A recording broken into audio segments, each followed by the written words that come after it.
کبھی آپ نے سنا ہے کہ کوئی چور چوری کرنے کے بعد لوٹا ہوا سامان چھانٹی کرے؟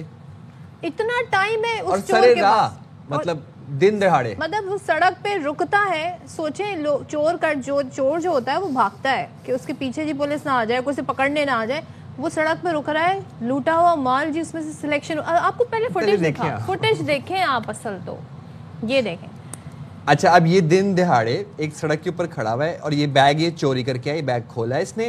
اب باقاعدہ بیگ میں دیکھ رہے کہ کیا چیز میرے کام کی ہے اور کیا چیز فالتو ہے. جو فالتو ہے وہ پھینک دی اور جو کام کی ہے وہ. نذیر ہمارے ساتھ موجود ہے. نذیر شاہ ذرا بتائیے گا یہ فوٹیج میں کیا دیکھا جا سکتا ہے اور کون کون سا سامان اس کے کام کا تھا، کون سا یہ پھینک رہا ہے، پسند کون سا آیا ہے اس کو سامان؟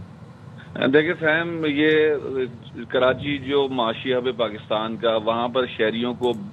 جس بے دردی سے لوٹا جاتا ہے وہ سین تو ہم روزانہ دیکھتے ہیں، لیکن شہریوں کو لوٹنے کے بعد کون سا مال رکھنا ہے، کون سا پھینکنا ہے، یہ ڈاکو کے سلیکشن کی یہ پہلی مرتبہ ایک فوٹیج سامنے آئی ہے جو فیروز آباد تھانے کی حدود میں طارق روڈ سے متصل جو دہلی مرکنٹائل سوسائٹی وہاں کی ہے، جس میں انتہائی پرسکون انداز میں سلیکشن کرتے لٹیرے کی فوٹیج سامنے آئی جو کم سے کم 7 منٹ تک کھڑا ہو کر سامان کا انتخاب کرتا رہا اور آخر میں اس نے لوٹا ہوا پرفیوم جیب سے نکال کر پہلے سونگا، جب اسے پسند آیا تو دونوں جانب لگا کر واپس جیب میں رکھا اور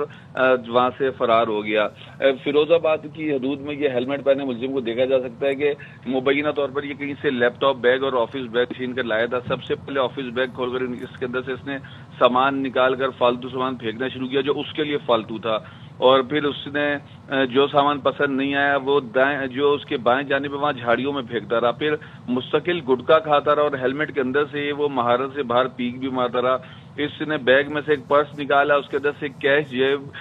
نکال کر اپنی جیب میں رکھا اور جو اس کے اندر شناختی کارڈ اور دیگر سامان اور پرس سمیت جو ہے نا اس نے وہیں برابر میں پھینک دیا اور ایک ایک کر کے تقریباً 8 سے 10 چیزیں اس نے جو ہے اپنے برابر میں پھینکی. فوٹیج میں دیکھا جا سکتا ہے کہ وہاں سامان موجود ہے اور آفس بیگ مکمل کرنے کے بعد اس نے جھاڑیوں میں پھینک دیا. اب باری آئی لیپ ٹاپ بیگ کی جس کے اندر کچھ قیمتی ڈاکومنٹ اس نے دیکھے اور اس کے بعد لیپ ٹاپ تھا. لیپ ٹاپ اس نے اپنے پاس رکھا، دیگر چیزیں اپنے پاس رکھی، پرفیوم نکال کر آلریڈی وہ جیب میں رکھ چکا تھا، کیش اس نے اپنے پاس رکھ دیا تھا اور لیپ ٹاپ اور دیگر قیمتی چیزوں کو بائک پر ہی اپنے ربڑ پٹی کے ساتھ اس نے باندھا اور آخر میں جاتے جاتے اس نے پرفیوم نکال کر چیک کیا جو فوٹیج میں دیکھا جا سکتا ہے اور وہاں سے چلا گیا. تو کراچی کے جو شہری ہیں ان کے ساتھ جب لوٹ مار کی جاتی ہے تو اس کے بعد ہم سمجھتے تھے کسی ہائیڈ آؤٹ میں جا کر وہ اس طرح چیزیں دیکھتے ہوں گے، مگر یہ اکیلے ملزم کی جو سی ٹی وی فوٹیج سامنے آئی ہے بتا رہے ہیں کیمرے کی آنکھ دیکھ لے گی، گھر پہ چالان آئے گا، تو یہاں پہ نہیں کیمرے کی آنکھ دیکھ کے کچھ پتہ لگا سکتی؟ دیکھیں بالکل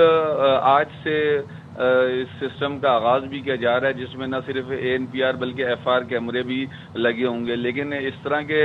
ڈاکوؤں کو آپ دیکھ سکتے ہیں کہ یہ علاقے کے جو تھانے میں بھی اس طرح کے کیمرے لگے ہوئے کمانڈ اینڈ کنٹرول کے، اور یہ دہلی مرکنٹائل کی جو فوٹیجز ہے وہ سامنے آئی ہیں. اور یہ ٹھیک ہو گیا نذیر، بہت شکریہ، آپ ہمیں تمام سچویشن سے اپڈیٹ کر رہے تھے.